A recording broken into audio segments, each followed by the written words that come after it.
पहले से ही नहीं है। मैं पहले गुजारिश करूंगा यादव जी को कि वो आपको संबोधित करें, उसके बाद राहुल जी कुछ कहेंगे और उसके बाद आप सवाल करेंगे। अखिलेश जी। मैं धन्यवाद देता हूं और सबसे पहले मैं अपने प्रेस के साथियों को आपके माध्यम से पूरे देश और प्रदेशवासियों को मैं रामनवमी की बहुत बहुत बधाई और शुभकामनाएं देता हूं। ऐसा त्योहार, ऐसे दिन जहां से अच्छी शुरुआत होती है। मुझे खुशी है इस बात की कि आज कांग्रेस पार्टी के नेता राहुल गांधी जी और समाजवादी पार्टी की आज हम मिलकर के प्रेस कर रहे हैं।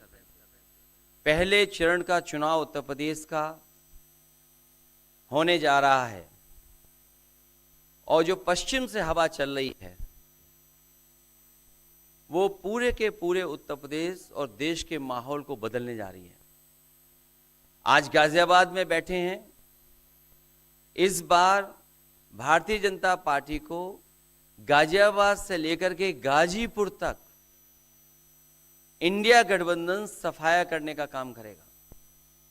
आज किसान दुखी है। तमाम जो वादे किए थे, भारतीय जनता पार्टी की हर बात झूठी निकली। उनके वादे झूठे।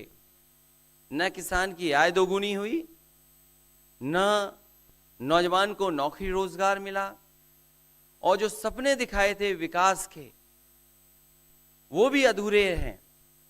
जो इनका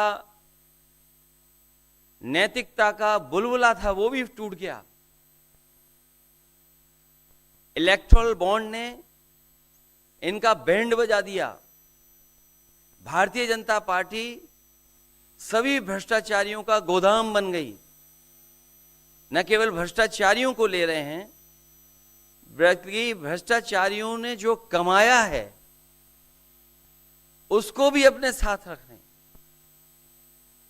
जहां उत्तर प्रदेश देश का सबसे बड़ा प्रदेश है, डबल इंजन की सरकार में जो दावा करते रहे डबल इंजन, उनकी होर्डिंग देखिए आप कि अब डबल वहां पर नहीं दिखाई देते हैं, अकेले दिखाई दे रहे हैं। इनके प्रत्याशी होर्डिंग से गायब हैं और चुनाव के बाद होर्डिंग पे जो अकेले हैं वो भी गायब हो जाएंगे और सफाया होने जा रहा है। इनका एक ही नारा है, झूठ बोलने का और लूटने का। लूट और झूठ भारतीय जनता पार्टी की पहचान बन गई है। पेपर लीक कितने हुए हैं? एक दो होते तो ठीक था, लेकिन 10 पेपर लीक हुए। और मैंने कई मौकों पर वो बात बताई कि अगर एक परिवार के हम केवल 3 सदस्यों को मान लें, जिस व्यक्ति ने परीक्षा लिखने की तैयारी की, जो परीक्षा नहीं दे पाया पेपर लीक के कारण, और उसके मां बाप को अगर हम जोड़ लें तो ऐसे 60 लाख नौजवान हैं। 60 लाख नौजवानों का भविष्य अंधकार में डाल दिया। और अगर 60 लाख का गुणा करें हम 3 से, 1 करोड़ 80 लाख, और 1 करोड़ 80 लाख को अगर हम डिवाइड कर दें 80 लोकसभाओं से, तो भारतीय जनता पार्टी का 2,25,000 वोट हर लोकसभा में कम हुआ है। इसलिए एक भी वोट बट ना पाए। जहां हमें मतदान करना है वहीं मतदान के दिन हमें सावधान भी रहना है। अगर हम सावधान रह करके मतदान करेंगे और अपने बूथ की चौकीदारी करेंगे तो भारतीय जनता पार्टी का सफाया होगा।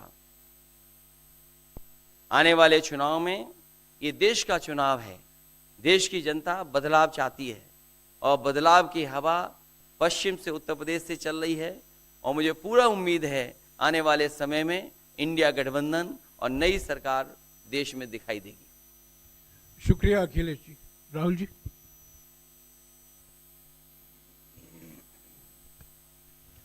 नमस्कार। रामनवमी की आप सबको, देश को बहुत बहुत शुभकामनाएं। ये चुनाव विचारधारा का चुनाव है। एक तरफ आरएसएस और बीजेपी जो संविधान है, लोकतांत्रिक सिस्टम है, उसको खत्म करने की कोशिश कर रही है, और दूसरी तरफ इंडिया गठबंधन, कांग्रेस पार्टी संविधान को, लोकतंत्र को डिफेंड करने की कोशिश कर रही है, उसकी रक्षा कर रही है। चुनाव में 2-3 बड़े मुद्दे हैं। सबसे बड़ा बेरोजगारी, दूसरे नंबर पर महंगाई, भागीदारी। मगर बीजेपी 24 घंटा डिस्ट्रैक्शन करने में लगी रहती है। कभी प्रधानमंत्री समुद्र के नीचे चले जाते हैं, कभी आसमान में सी प्लेन पे चले जाते हैं, मगर जो मुद्दे हैं उनके बारे में ना प्रधानमंत्री ना बीजेपी बात करती है। कुछ दिन पहले प्रधानमंत्री ने एएनआई को बहुत लंबा इंटरव्यू दिया। स्क्रिप्टेड था, मगर फ्लॉप शो था।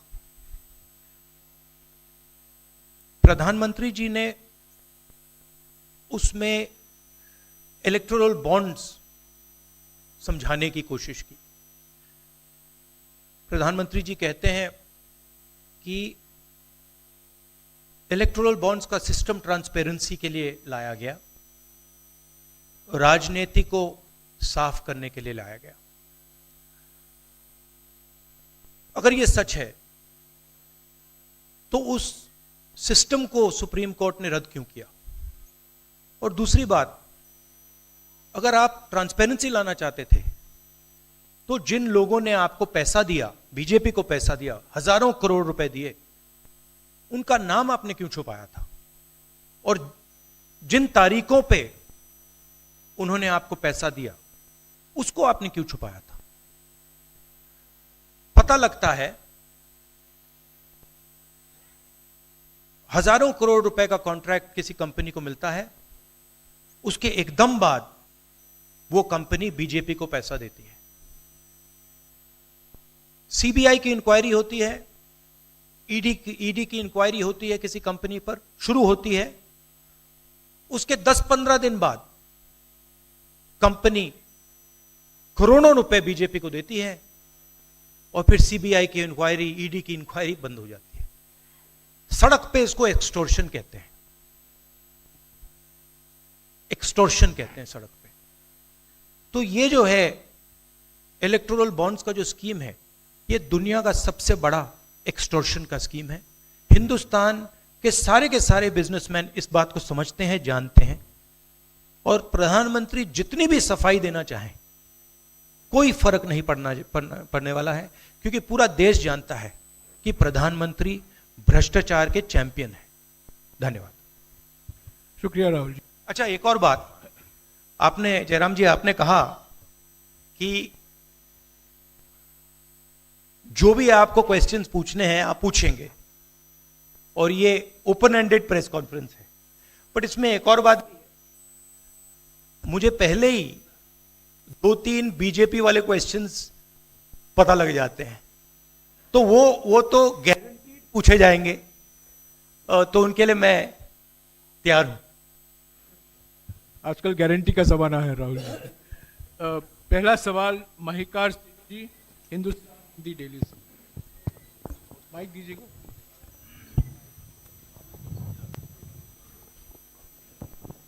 राहुल जी, स्वागत है आपका। दोनों नेताओं, जबकि आज प्रचार का पहला चरण समाप्त होने वाला है, आपने मेरे मित्रों को थोड़ा सा कसरत करा दी। वो दिल्ली से यहाँ आए हैं, आपने गाजियाबाद में ही क्यों पीसी की? यूपी और दिल्ली छोड़ के गाजियाबाद में पीसी हो रही है। दूसरा सवाल ये है राहुल जी से कि लोग तो गुजरात छोड़कर पीएम बनने के लिए बनारस आते हैं, आप बाय नाइट चले गए, तो क्या अमेठी या रायबरेली से आप लड़ेंगे? ये बीजेपी वाला क्वेश्चन है। ये पत्रकार का सवाल। पहले ही opening ball BJP question, very good, शाबाश। देखिए, अमेठी की बात कांग्रेस का डिसीजन है, जो भी मुझे ऑर्डर मिलेगा मैं वो करूंगा।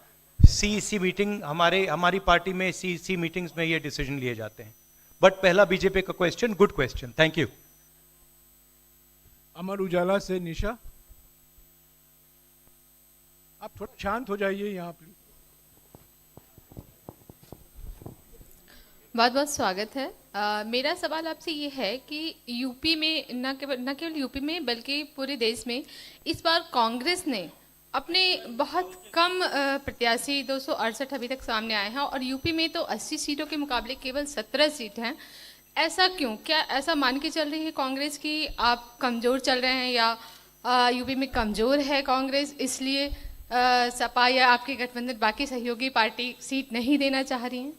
नहीं, हमने डिसीजन लिया है कि इंडिया गठबंधन चुनाव लड़ेगा और हमने सीट शेयरिंग की है और ओपन माइंडेड तरीके से, दिल खोल के हमने सीट शेयरिंग की है। हम चाहते हैं कि थोड़ी सी हम फ्लेक्सिबिलिटी दिखाएं और ओपन माइंडेड तरीके से हम चुनाव लड़ें, इसीलिए हमने स्पेस हम अपने पार्टनर्स को दी है, बट इसका कोई कमजोरी का मतलब नहीं है। पीटीआई से अनवर। राहुल जी, मेरा सवाल आपसे है कि पिछले बार जो आप दोनों लोगों का गठबंधन था वो सफल नहीं हो सका उत्तर प्रदेश में। एक बार फिर आप लोग साथ आए हैं और प्रधानमंत्री ने पिछले दिनों कहा कि ये दो लड़कों की फ्लॉप फिल्म है जो इस बार भी फ्लॉप होगी।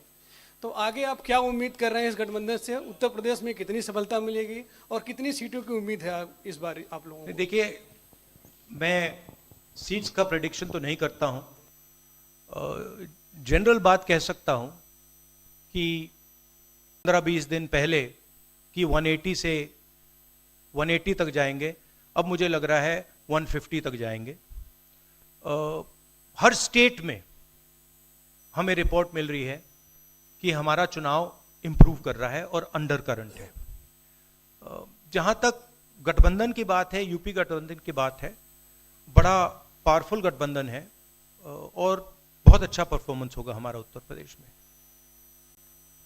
दैनिक जागरण से आदित्य त्रिपाठी। आप दोनों का बहुत बहुत स्वागत है। मेरा प्रश्न यह है कि उत्तर प्रदेश में एनडीए गठबंधन रोकने के लिए आपकी क्या रणनीति है? सॉरी, क्या? उत्तर प्रदेश में एनडीए गठबंधन को रोकने के लिए आपकी क्या रणनीति, आप दोनों लोगों की? उत्तर प्रदेश में नेशनल लेवल पे मैं आपको हमारा फाउंडेशन बता देता हूं और वही आइडियाज हम उत्तर प्रदेश में भी चलाएंगे। देखिए, पिछले 10 सालों में नरेंद्र मोदी जी ने नोटबंदी करके, गलत जीएसटी लागू करके, और जो बड़े बड़े अरबपति हैं, अदानी जी हैं, उनका पूरा सपोर्ट करके जो रोजगार पैदा करने का सिस्टम था उसको उन्होंने कंप्लीट खत्म कर दिया है। तो सबसे पहला काम, जो रोजगार हिंदुस्तान के युवाओं को मिलना चाहिए, उसको एक बार फिर स्ट्रेंथन करने का है। उसके लिए हमने अपने मैनिफेस्टो में 2-3 आइडियाज दिए हैं। एक आइडिया रेवोल्यूशनरी आइडिया है, राइट टू अप्रेंटिसशिप। तो जो अमीर घर के बच्चे होते हैं वो अप्रेंटिसशिप करते हैं, ट्रेनिंग मिलती है, पेड ट्रेनिंग होती है। तो हमने डिसाइड किया है कि हिंदुस्तान के उत्तर प्रदेश के सब ग्रेजुएट्स को, डिप्लोमा होल्डर्स को हम अप्रेंटिसशिप का अधिकार देंगे। जो भी अप्रेंटिसशिप करना चाहेगा उसको प्राइवेट सेक्टर में, पब्लिक सेक्टर में, सरकार में अधिकार मिलेगा, अप्रेंटिसशिप का अधिकार मिलेगा। ट्रेनिंग होगी और 1 लाख रुपए साल का 8,500 रुपए महीने का उस युवा के बैंक अकाउंट में हम डालेंगे और ये करोड़ों युवाओं के लिए हम अधिकार दे रहे हैं। इससे एक ट्रेन्ड मैन पावर तैयार होगा, प्राइवेट कंपनीज को भी इसका फायदा होगा, सरकार को भी इसका फायदा होगा और एक प्रकार से युवाओं के लिए ये एक जॉब मार्केट में एंट्री का सिस्टम हो जाएगा। दूसरी चीज 30 लाख सरकारी रोजगार हैं जो नरेंद्र मोदी भर नहीं रहे हैं, वो वैकेंसीज हम युवाओं को देने जा रहे हैं। पेपर लीक की बात हुई है, उसके लिए हम कानून बनाएंगे, उसको हम खत्म कर देंगे। तो ये बात हुई युवाओं की। एक और हमारा आइडिया, क्रांतिकारी आइडिया, और ये उत्तर प्रदेश की महिलाओं को बहुत फायदा मिलेगा इससे। हर गरीब परिवार की हम लिस्ट बनाएंगे और हर गरीब परिवार में से हम एक महिला को चुनेंगे और उसके बैंक अकाउंट में महीने के 8,500 रुपए, साल के 1 लाख रुपए सरकार हर महीने बैंक अकाउंट में डालने जा रही है। किसानों की बात, किसान सिर्फ 2 चीजें मांग रहा है। नरेंद्र मोदी से 10 साल मांगा, हमें सही दाम दिलवा दीजिए, और जैसे आपने 16 लाख करोड़ रुपए मतलब 24 साल का मनरेगा आपने अदानी जैसे लोगों का माफ किया, वैसा ही आप हमारा भी माफ कर दीजिए।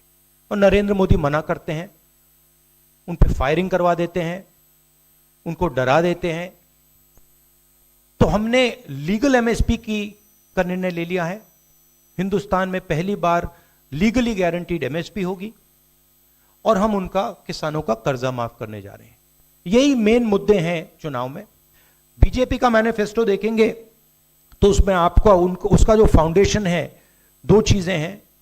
एक कि वो शायद 10-15 साल बाद ओलंपिक गेम्स इंडिया लाएंगे, और दूसरा 1 या 2 व्यक्तियों को वो चांद पे पहुंचा देंगे। तो ये बेसिकली चुनाव चल रहा है। शुक्रिया राहुल जी। अगले 3-4 सवाल आप कृपया अखिलेश जी से पूछेगा। ANI से शालिनी।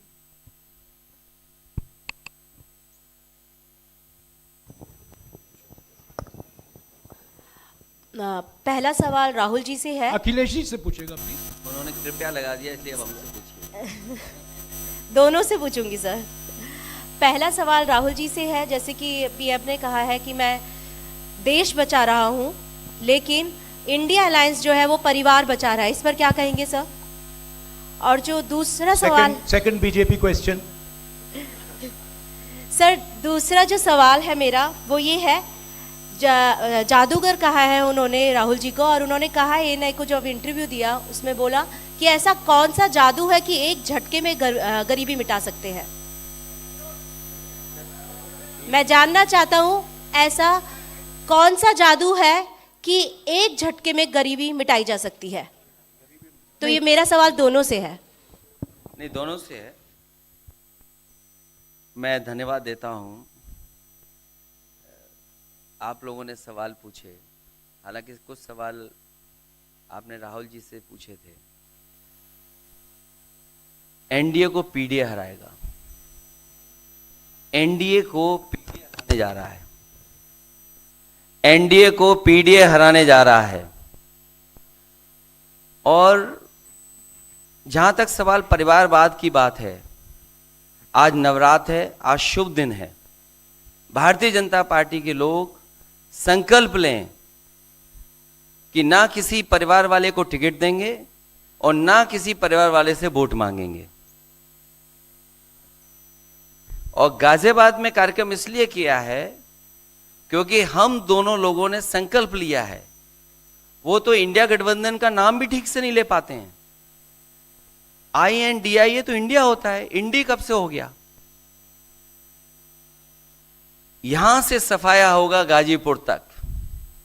जो 14 में आए थे वो 24 में चले जाएंगे, और यूपी वाले स्वागत भी अच्छा करते हैं। और इस बार तो ढोल नगाड़ा और सब कुछ की तैयारी है। इस बार विदाई भी बहुत शानदार होने जा रही है। Times Now Bharat, Ranjita. अखिलेश जी से। जो आपने आपने जो गरीबी को एक झटके में मिटाने की बात की, देखिए ये कोई नहीं कह रहा है कि गरीबी को एक झटके में मिटाया जाएगा। हम ये कह रहे हैं कि गरीबी को गहरी चोट पहुंचाई जा सकती है, और तरीके मैंने आपको बताए हैं। नरेंद्र मोदी जी ने पूरा का पूरा फोकस 22 लोगों पे किया है, 22-25 लोगों पे किया है। आज की सच्चाई है कि 22 लोगों के पास उतना धन है जितना 70 करोड़ लोगों के पास है। गरीबी का यह भी कारण है कि नरेंद्र मोदी जी ने सारा का सारा धन कॉन्सेंट्रेट कर दिया है, 20-25 लोगों को पकड़ा दिया है। मैं जाति जनगणना की बात कर रहा हूं और मैंने ये बात बहुत बार उठाई है। भागीदारी की बात होती है। हिंदुस्तान के किसी भी इंस्टीट्यूशन में आपको ना पिछड़े वर्ग के लोग मिलेंगे, ना दलित मिलेंगे, ना आदिवासी मिलेंगे, ना गरीब जनरल कास्ट के लोग मिलेंगे।